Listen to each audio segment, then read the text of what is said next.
जैसा कि आप लोगों को मालूम है, श्री उमा शंकर सिंह जब से बीएसपी में जुड़े हैं, उन्होंने पूरी ईमानदारी निष्ठा से वफादारी के साथ अपनी जिम्मेवारी को निभाया है। दर्शकों, आप देख रहे हैं नया सवेरा वाराणसी। मैं सियाराम मिश्र। संसद से सड़क तक की खबरें हम आपको दिखाते हैं। अगर हमारा प्रयास आपको अच्छा लगता हो तो चैनल को सब्सक्राइब करें और वीडियो को अपने मित्रों में शेयर करें। अगर जो इसमें कमियां हैं या जो आप किसी भी तरह के इसमें खबरों में परिवर्तन चाहते हैं तो कमेंट बॉक्स में जाकर जरूर अपनी बातों को, अपने कमेंट को लिखें, जिससे हम अपने अंदर अपने कार्यक्रम में सुधार ला सकें। तो खबरों का सिलसिला शुरू करते हैं। देखते रहें नया सवेरा वाराणसी। बलिया जिले की रसड़ा विधानसभा सीट से बहुजन समाजवादी पार्टी के विधायक उमा शंकर सिंह का बुधवार शाम निधन हो गया। जब से बीएसपी में जुड़े हैं, उन्होंने पूरी ईमानदारी निष्ठा से वफादारी के साथ अपनी जिम्मेवारी को निभाया है। उन्होंने कभी बीएसपी को धोखा नहीं दिया और इतना ही नहीं, उन्होंने बीएसपी में रहकर अपने क्षेत्र का भी ध्यान रखा, समाज का भी ध्यान रखा और ऐसे डेडिकेटेड हमारी पार्टी के विधायक उनकी लंबी बीमारी के कारण कल जो उनकी डेथ हुई है, मृत्यु हुई है, ये समाचार सुनकर मुझे बड़ा दुख हुआ और इस दुख की घड़ी में मैं उनके पूरे परिवार के साथ हूँ, उनके रिश्ते नातों के साथ हूँ और ख़ास तौर से अभी वो तो जिंदा नहीं है, मेरा तो यही कहना है श्री उमा शंकर सिंह जी के परिवार के लोगों को, आपने जब तक बीएसपी में आप जिंदा रहे हैं, आपने ईमानदारी का अपना परिचय दिया है।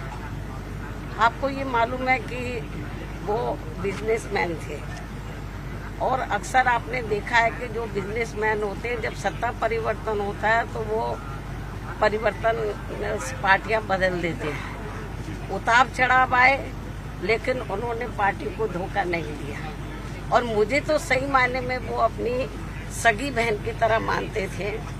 ये महीने में शायद रक्षाबंधन भी है, तो मेरे ख्याल हमेशा रक्षाबंधन पे मैं लखनऊ में रही हूँ या दिल्ली में रही हूँ, तो मुझसे उन्होंने राखी बंधवाई है। भाई तो बहुत बने, मैं शेड्यूल कास्ट को छोड़कर सब धोखा दे के चले गए, लेकिन इन्होंने धोखा नहीं दिया। और मैं आज ये कहना चाहती हूँ उनके परिवार के लोगों को, इस दुख की घड़ी में हमारी पार्टी उनके साथ है और उनका एक बेटा है, बेटी शादीशुदा और बेटा भी, सब मुझे बहुत आदर सम्मान देते हैं। तो मैं इस मौके पर पूरे परिवार को यह आश्वासन देना चाहती हूँ, यदि परिवार चाहेगा तो उनके बेटे को मैं राजनीति में आगे बढ़ावा दूंगी, उनके स्थान पर उनको पूरा महत्व दूंगी। हालांकि ये मौका ऐसा कहने का नहीं है, लेकिन फिर भी मैं उनको जो है, उनके परिवार को, ये दुख की घड़ी में राजनीति में वो काफ़ी सक्रिय रहे हैं, समाज में लोगों की बहुत सेवा करते रहे हैं। तो मैं, परिवार चाहेगा तो उनके बेटे को मैं राजनीति में आगे करूंगी। और जहाँ तक उनकी विधानसभा का सवाल है, रसड़ा जो विधानसभा बलिया में है, मेरे ख्याल जब भी उन्होंने चुनाव लड़ा बीएसपी से, हमेशा उन्होंने चुनाव जीता है और क्षेत्र की जनता का पूरा ध्यान रखा है। पूरे क्षेत्र में वो हर सुख दुख की घड़ी में वहाँ की जनता के साथ रहे और हमेशा उन्होंने हर मामले में वहाँ की जनता का पूरा ध्यान रखा है। और मुझे लगता है उनकी विधानसभा के क्षेत्र के लोग भी चाहेंगे कि अब वो नहीं रहे हैं, उनके बेटे को बढ़ावा दिया जाए। मैं पूरा, जैसा परिवार चाहेगा उसके हिसाब से मैं उनको पूरा बढ़ावा दूंगी और उनका पूरा साथ दूंगी। मुझे मालूम है कि महिलाएं अंदर बहुत दुखी हैं, उनकी बेटी, उनका बेटा, उनके मिसेज, मतलब रिश्ते नाते सब दुखी हैं। और जब कल मुझे ये सूचना मिली तो मैं भी काफ़ी दुखी हुई। बीच में मैं एक बार देखने के लिए भी आई थी, तबीयत ज़्यादा ठीक नहीं थी, लेकिन वो इतना मुझे मानते थे अपनी रियल सिस्टर की तरह कि एक बार उनको लगा कि बहन जी को बहुत दिन हो गए देखे हुए, मुझे मिलना चाहिए। तो मैंने कहा कि आप बीमारी की हालत में क्यों आए, मैं आ जाती आपके घर में।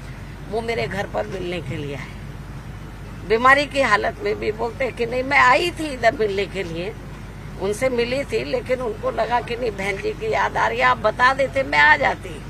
तो इसलिए मैं आपको ये बताना चाहती हूँ कि हमारी पार्टी को बड़ी क्षति हुई है, मतलब बहुत नुकसान हुआ है, और क्षेत्र की जनता को भी। तो इस मौके पर हम हमारी पार्टी पूरे परिवार के साथ खड़ी है और पूरे परिवार का पूरा